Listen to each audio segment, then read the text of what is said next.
This episode is brought to you by DeSanto Propane. DeSanto has been serving the energy needs of upstate New York since 1937. They're a fourth-generation family-owned business that has prioritized dependability, reliability, and integrity. If you have energy needs, call DeSanto and tell them we sent you. Visit DeSantoPropane.com to learn more.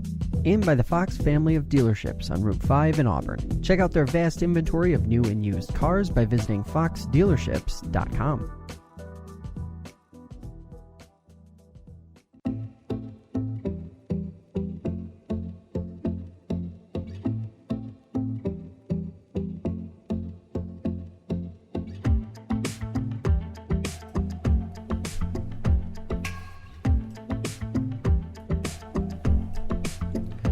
From FingerLakes1.com, this is Inside the FLX. It's episode 215. I'm Josh Durso, and my guests are Ian Phillips and Joe Shepard. They are from the Auburn City School Board. They're here to talk about school funding, which has been a trendy topic across the region. Both of you, thanks for being here. Thanks for having us, Josh. So, all right, Ian, let's set this thing up first with sort of how we got here and what sort of the X's and O's are of the problem or the issue that the Auburn and Large City School District is facing right now. So the issue kind of came to the fore, I would say, probably about 10 years ago. We've kind of been in a steady pattern of getting less than the state average, but also less than our neighboring districts, to the point now where we are in the bottom 1% of per pupil funding in the state. So what does that mean? It means we've closed one of our middle schools. We've moved our elementary students or our middle school students, many of our sixth graders, into the elementary schools. We've cut nearly 20% of our instructional staff over that decade. That means bigger class sizes, less support services for our students, less of kind of the enrichment that makes kids really want to come to school and love learning, reductions in art and music, library time. Our sports are all kind of funded by booster programs. Every bit that we have cut, we have done that over the last decade, and our students are kind of paying the price for it. Year after year. And Joe, from a leadership perspective, obviously you are the vice president of the school board. What have been, what have been some of the challenges that you guys have had to deal with in trying to get this message that, something needs to change in the way the funding is happening or the way the funding is being distributed? I think the biggest challenge is not everybody's in the same boat as us. So there are districts who receive more than they are supposed to in foundation aid. So kind of they're arguing against us, being like, well, no, we don't. The aid formula is fine. You guys need to figure out how to spend your money better. So there's that hurdle, battling against those groups. That and just the sheer how complicated the funding formula is. Right. So we do a capital project, and the community sees, well, you have all this money to do this, but we can't use that money from a capital project or building aid or transportation aid or anything like that to actually fund educational activities in the school.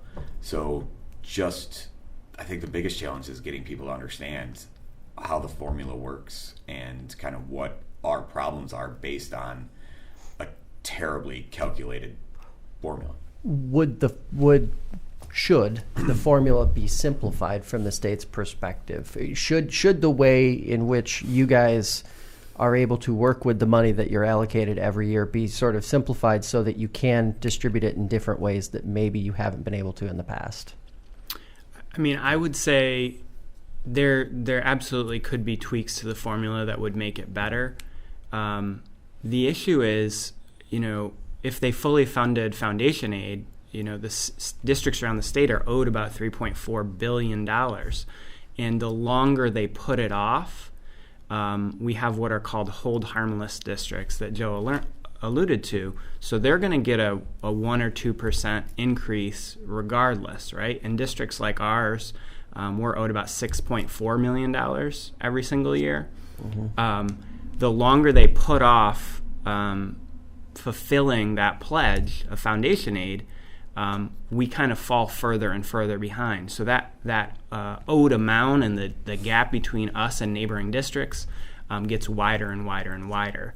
So sure, we'd love tweaks. We'd love tweaks that would take into account the needs of small cities, update the funding formula where it's working off of data from 2000 instead of 2010 census data deliberately, so that the poverty increases that we've seen across upstate are ignored. There's tons of tweaks that could be done, but fully funding the current foundation formula would be a huge step in the right direction.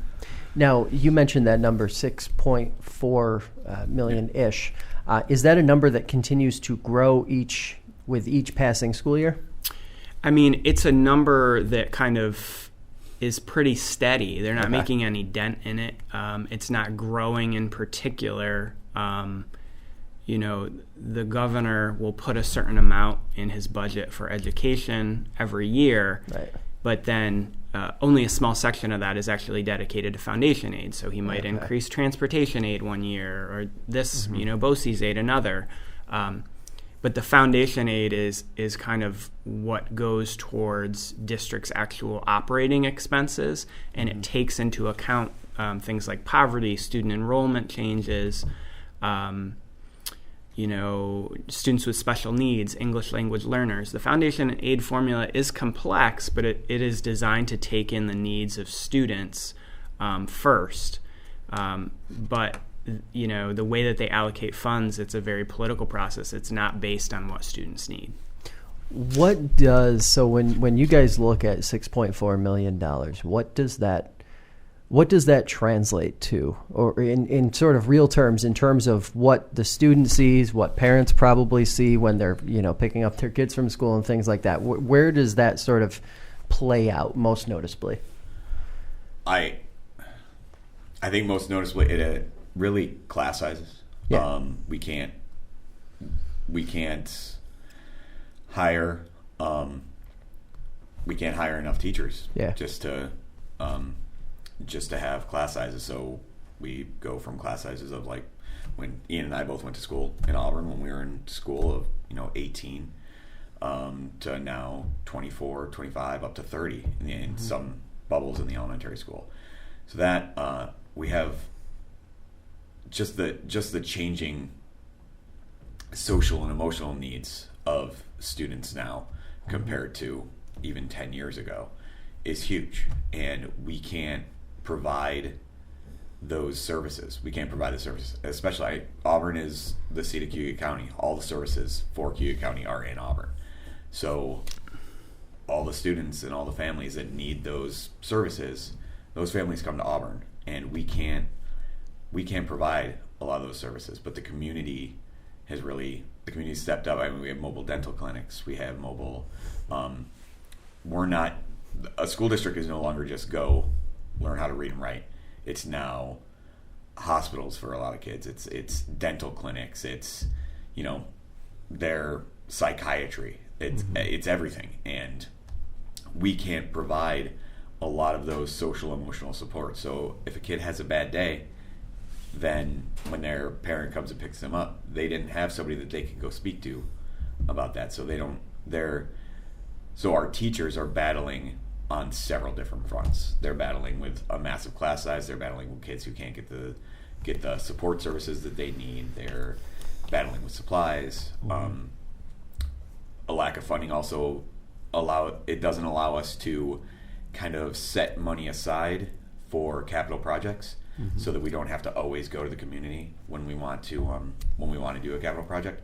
So our infrastructure is old and crumbling. I mean, we have pipes burst at the high school all the time because that building's 50 years old, and we haven't really been able to give the supports. So really what the families are seeing is they're seeing old infrastructure, because we can't afford to build up those reserves to keep it So, I mean, the other thing I would add is, so Joe and I are, I'm a former teacher, Joe's a teacher now. You know, class size, if you're not an educator, you say, oh, what's the difference between 18 in a class and 26 in a class or 30 in a class? You know, that is, our educators are really overwhelmed, right? So it's like things you might understand, right? Grading a paper or teaching a student how to read or write is extremely time consuming for each child, but you know, when you have 30. But it's like the personalized attention, calling parents when the students had a good day or had a bad day. You know, that stuff kind of starts to fall off out the window when these educators start getting overwhelmed. We did a school visit the other day, and we were in a special needs classroom, and they had to set up a kind of makeshift classroom in a hallway so that students could have individualized play that they need in their IEPs. Mm-hmm. We have one counselor, I believe, for all 5 of our elementary schools.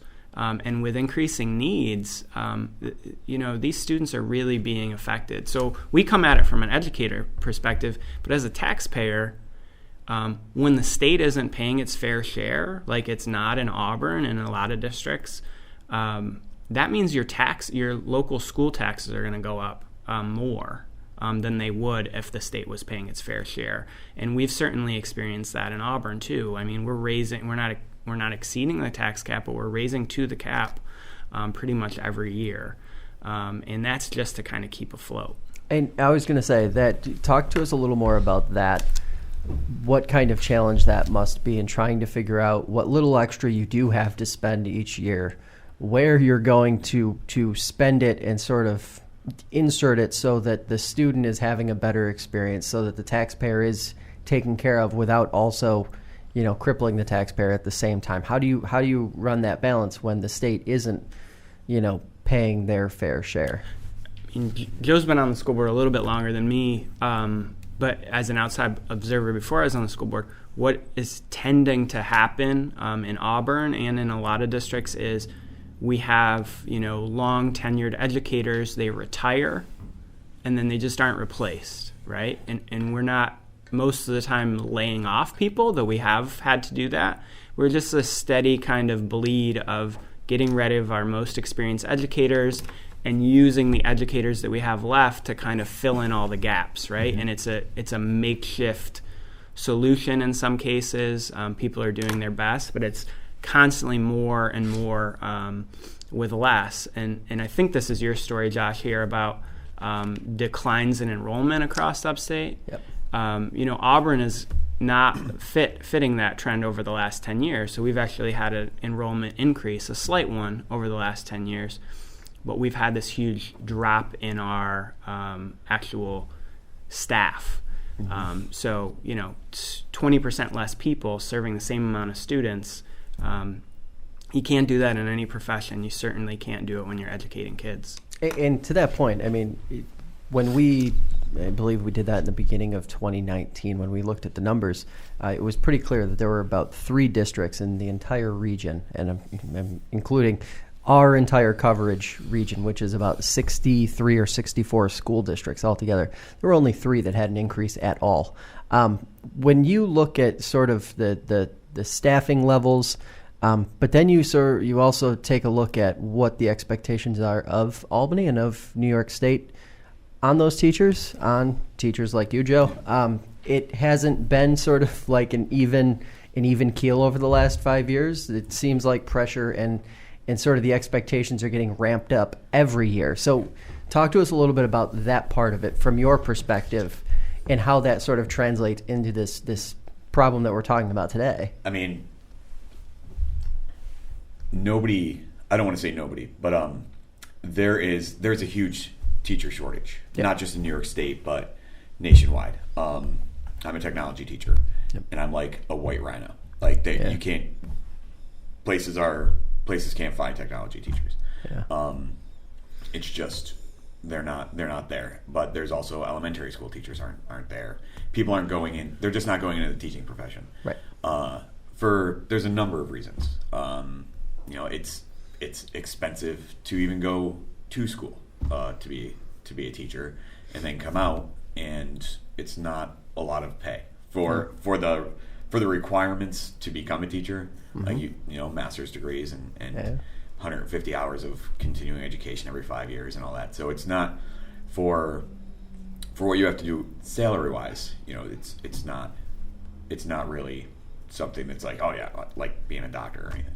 Yeah. But then when you do get in the classroom, the kind of just the everyday, it's not, especially in a district like I would say in Auburn, where there aren't the social emotional supports available, and the needs of the kids are so high. You are kind of putting out fires on a daily basis. I mean, I'm a tech teacher, so sometimes that could be literal, you know. So the requirements of the state just to become a teacher make it difficult, and then the requirements once you get in the classroom of, you know, the testing requirements, the just the paperwork requirements of things,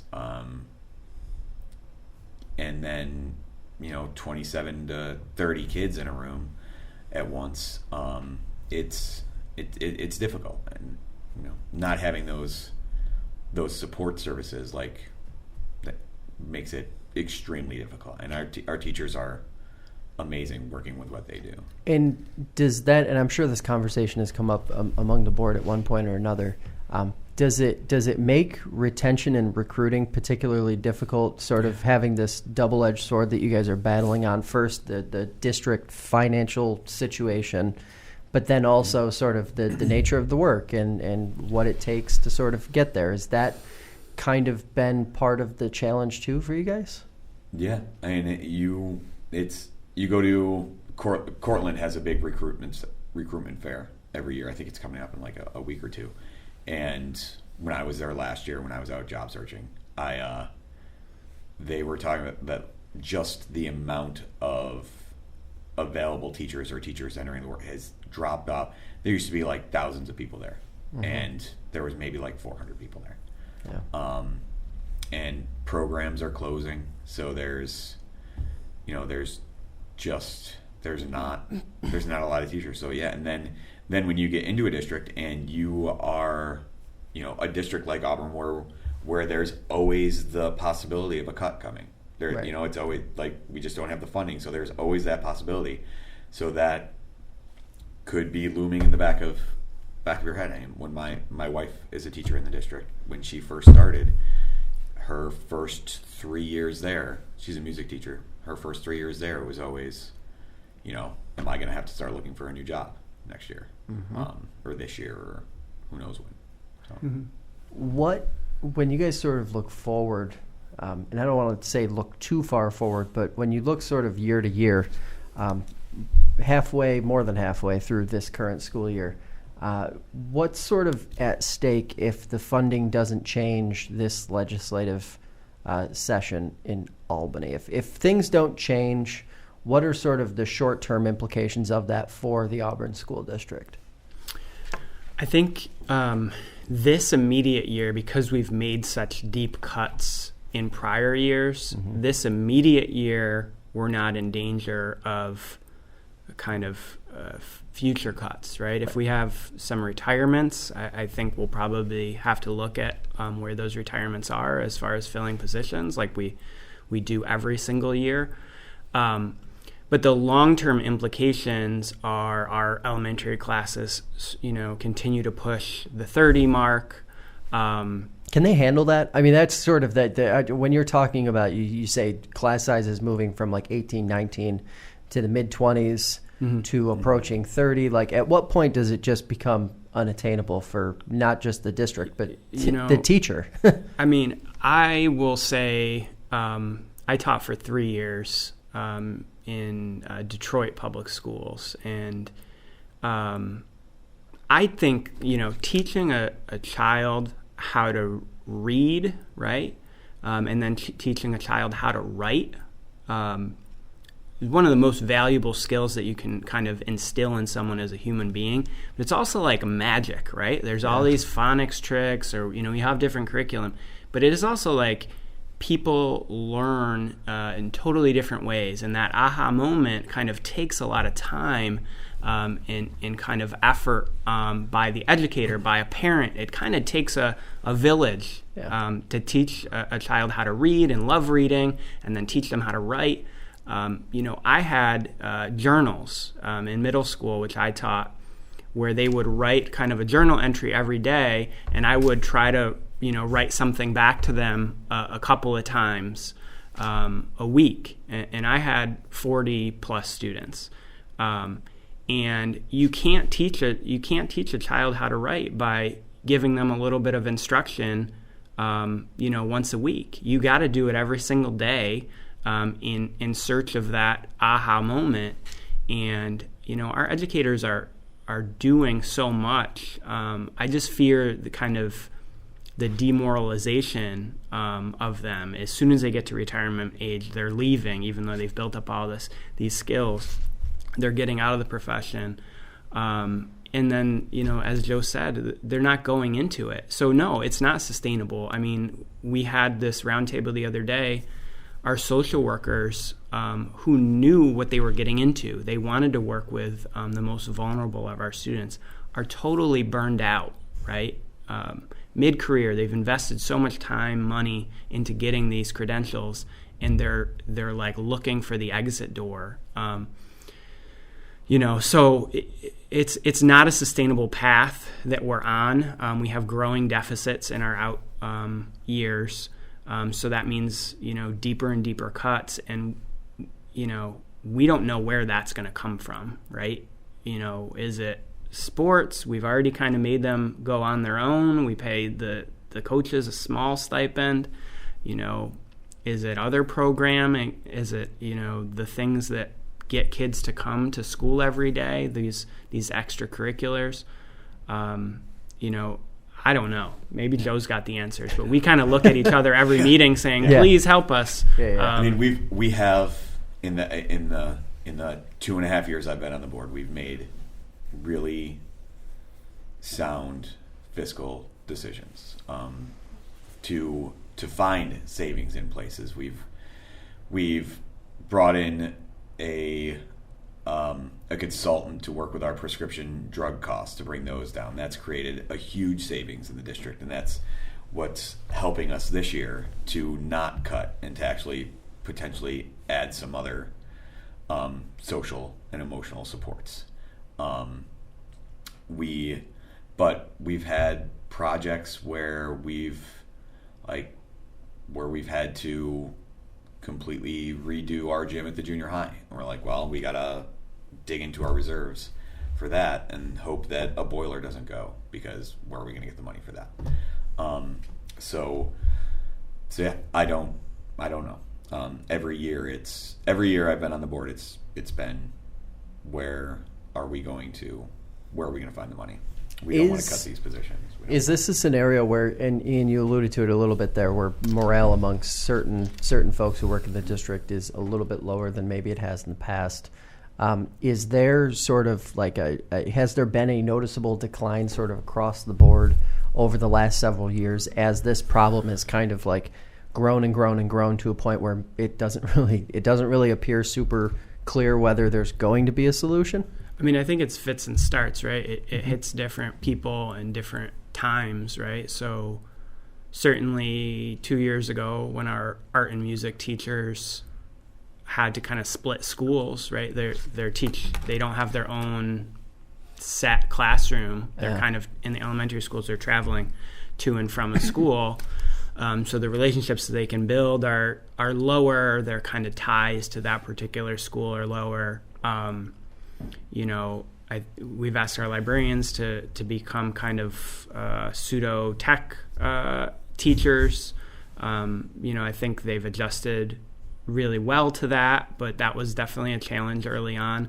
And if you're the teacher that's got 30 plus kids in an elementary room, you're hopefully in Cancun this week, getting some well-deserved R&R. So I think the morale is low. I think you don't go into teaching to get rich, as Joe mentioned. It's because you love kids and you want to see them succeed. And I think as an educator, when I was in the classroom, the demoralizing thing is knowing you could have done more. And when you have that many kids in a classroom, or you're kind of pulled in every single direction, you go home feeling like, oh, I didn't reach that student today. That student was having a bad day, and I didn't have the time to get through to them.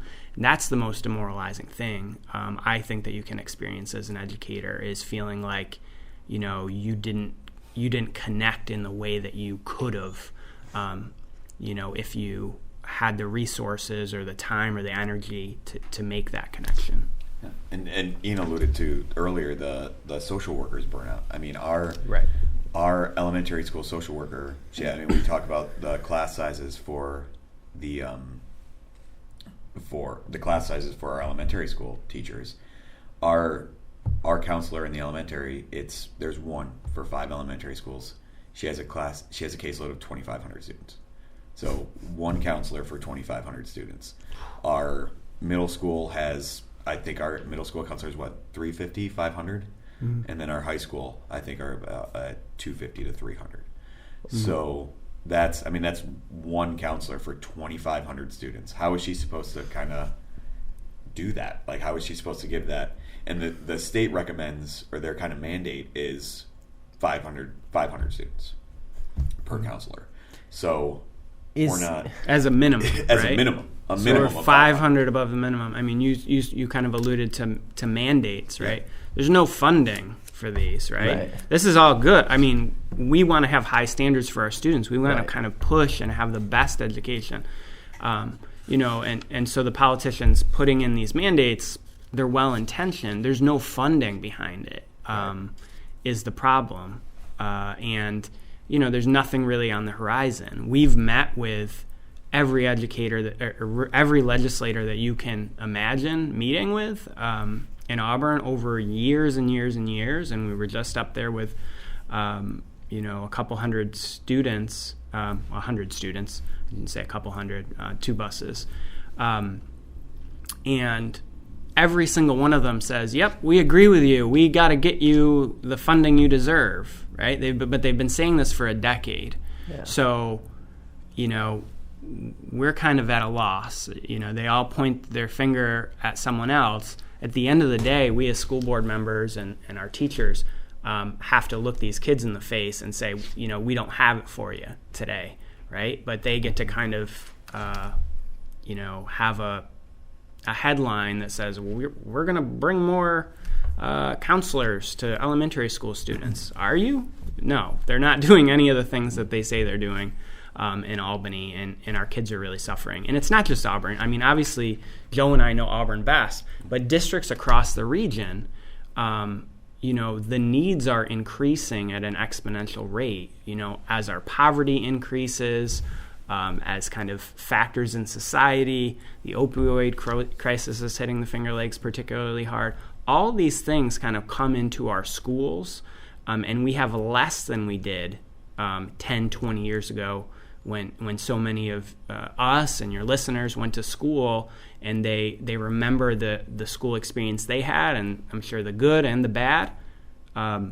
Reduce what you had by 20%, and that's what our kids are experiencing, and they have way greater needs than they did when we were going to school. And this aid format, it's not just hitting us. I mean, we're feeling it really bad, but even just down the road, Geneva has a $3 million shortage that they're owed. Seneca Falls, which we're in, has $2.2 million. Yeah.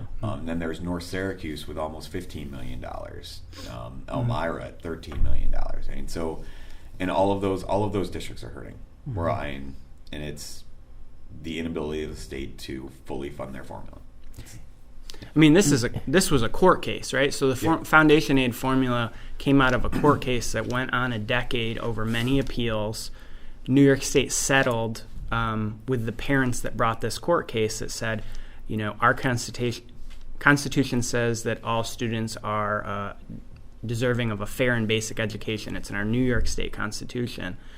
These parents won that lawsuit. The foundation aid was the settlement that we're going to fund at this level. This is how we're going to allocate funds. This is the amount. And New York State has for a decade ignored that ruling. So I don't know what the recourse is. I guess, if you are a politician, you can just ignore court rulings. But, we go back every single year and say, our kids are feeling this, and to no avail. What'll it take? When you sort of, and I'm assuming you've been at this years now, and you've been sort of fighting this upstream battle for a while now, what do you think it will actually take to see New York State follow through and what they should have followed through on a number of years ago?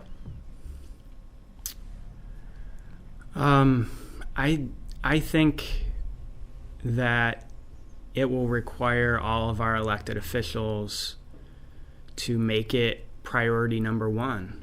We have shifting priorities. Whatever is kind of in the spotlight come January when the budget season is rolling around, that's what the attention goes to, the new shiny thing. And our kids are too young to vote, I guess. And it's complicated, as Joe mentioned. So it's easy to kind of point the finger at someone else. But our communities, the schools are the engines for our communities. You've illustrated so many people are moving out of upstate. I would put to you, these politicians, if they really want to stem that, we have to continue to invest in our schools so that families will move and stay in our communities, because they're moving to places where they feel schools are good, where jobs are, right? High educational attainment tracks with good paying jobs. All of these things, there's numerous studies that say invest in your schools and industry will come, and young families will come, and they spend all this time talking about the latest thing and not investing in our schools. So I don't know, elect people that care about your kids. Is there any optimism, or is there any reason to be particularly optimistic about this particular legislative session, that maybe some sort of solution will come out of this particular budget process that the legislators are going through now? And there was a slight increase in the governor's budget. Not nearly. It's still $2 billion short. Yeah. From what it should be. I think there's more educationally minded people in positions of power in chairs, but still there's still the upstate versus downstate battle, and that a lot of our funding from Albany ends up going downstate, and the upstate kids have to battle for it. So. Yeah, I mean, I'm an optimist. I think, when we took these students, they made their points, and I feel like our legislators listened to them. Senator Helming, that represents this region, was very accommodating to our students in particular. I think, though, the governor, and it's real, is saying we have a deficit in New York State. Some federal changes to the tax law in particular hit New York State very hard. So he's saying, we have this $6 billion deficit. There's some revenue increases that could be made. New York State has the highest number of millionaires in the country, and it's higher than most states. We have more billionaires than anywhere in the country. So there's some revenue fixes that would put small tax increases on, it's about 115 billionaires, and we could raise, $6 billion off of that. These are people, another one is a pied-à-terre tax. So for third homes above $5 million, there would be a one-time tax on the real estate transfers there, right? So these are things that other states do that we don't currently do in New York State that could raise a lot of revenue. And,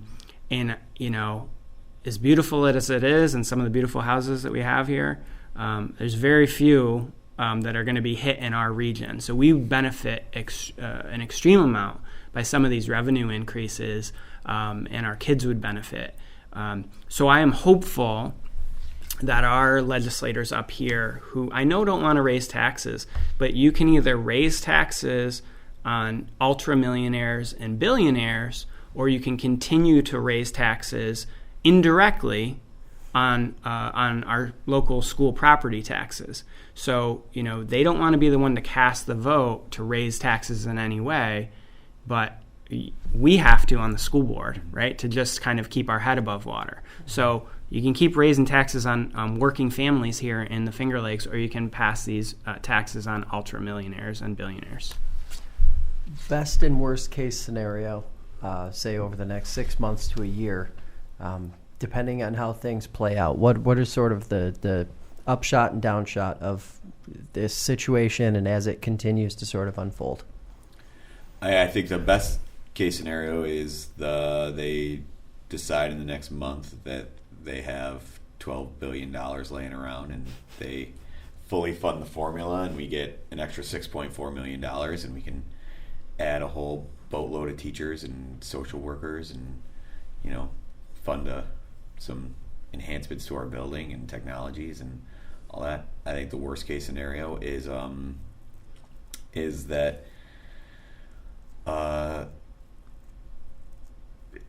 the budget that has been proposed by the governor is lowered even more than it is, and we lose even more money and then have to look at not adding the social workers that we wanted to, or that the tax cap continues to kind of hurt us. Mm-hmm. And there's always a potential for like negative tax caps where we have to take money from the community just to have a zero increase in our budget, where they would lose their STAR reimbursement for just zero. Mm-hmm. So that the tax cap hurts us in ways too. So I think that's, I don't even want to think about really that negative, Mm-hmm. The thing that we keep on, we keep on swimming. We maintain a lot of status quo, and that's unfortunately what we've had to do for the last 10 years is maintain the status quo. Appreciate the time, guys. Thank you, Josh. Thanks, Josh. Thanks for having us. Thanks for joining us this hour on Inside the FLX. I'm Josh Durso, and we'll be back next week with another episode. In the meantime, download the FingerLakes1.com app to have the latest local breaking news, alerts, and podcasts delivered right to your hand each and every day. Follow and subscribe to the show on YouTube, Spotify, and Apple Podcasts. If you enjoy the program and can support us, head over to patreon.com/FL1 to pledge monthly support. If you have an idea for a show or simply want to let your voice be heard, drop us an email or leave us a voice message by visiting InsideTheFLX.com. Thanks again for listening. I'll see you back here next week.